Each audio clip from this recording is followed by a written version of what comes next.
আমি x-ray room থেকে বলতেছি, ছাত্রলীগের সাহস হয় কিভাবে সাধারণ শিক্ষার্থীদের গায়ে হাত তোলার?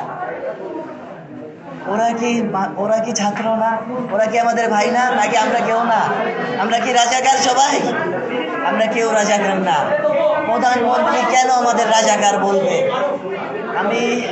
আমার বাম পাশ, শরীরের বাম পাশ পুরো অবশ হয়ে আছে, আমি নাড়াচাড়া করতে পারতেছি না।